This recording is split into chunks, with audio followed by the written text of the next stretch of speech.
High বাচ্চারা, সোনামণিরা, আজকে আমরা গল্প পড়ব। চলো, কি গল্প? বিড়ালের গলায় ঘন্টা বাঁধা। ইঁদুরেরা গর্তের বাইরে আসলেই একটি বিড়াল তাহাদের ধরিয়া খাইয়া ফেলে। ভারী মুশকিল হইয়াছে, কি করা যায়? পরামর্শ করিবার জন্য তাহারা সভা ডাকিল। ভাবিয়া চিন্তিয়া একটি ইঁদুর বলিল, বিড়ালের গলায় যদি ঘণ্টা বাঁধিয়া দেয়া হয়, তাহা হইলে সে যখনই নিকটে আসিবে টুং টাং করিয়া ঘণ্টা বাজিবে। আমরা বিড়াল আসিয়াতেছে টের পাইয়া সাবধান হইয়া যাইব। এই কথা শুনিয়া অন্য ইঁদুরেরা উৎসাহে বলিয়া উঠিল, হ্যাঁ হ্যাঁ হ্যাঁ, ঠিক ঠিক ঠিক,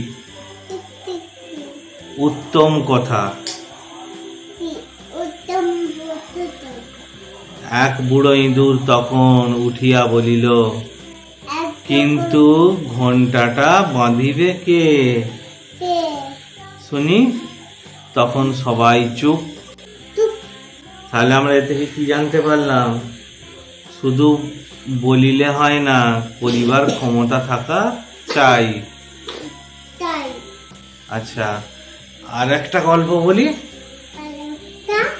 এই গল্পটা হচ্ছে কাক ও জলের কলসি নিয়ে গল্প। একদা একটি কাকের ভারী তৃষ্ণা পাইয়াছিল। তৃষ্ণা মানে জল পিপাসা। খুঁজিতে খুঁজিতে সে দেখিল একটি কলসিতে কিছু জল রইয়াছে, কিন্তু জল অনেক নিচে তলায় পড়িয়া আছে।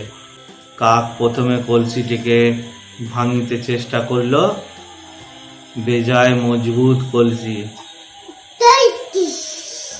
কলসি ভাঙল না। তাহার পর কাক সেটিকে উল্টাইতে চেষ্টা করিল। ভারী কলসি উল্টাইতে পারিল না। তখন কাকের মাথায় এক বুদ্ধি আসিল। সে নুড়ি পাথর জোগাড় করিয়া আনিল। একটি নুড়ি লইয়া টুক টুক করিয়া কলসির ভিতর ফেলিতে লাগিল। যত নুড়ি পড়ে জল তত উঁচু হয়। শেষে জল উঠিয়া আসিল কলসির কানায়।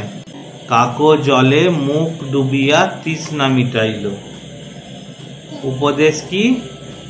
বুদ্ধি যার, বল তার।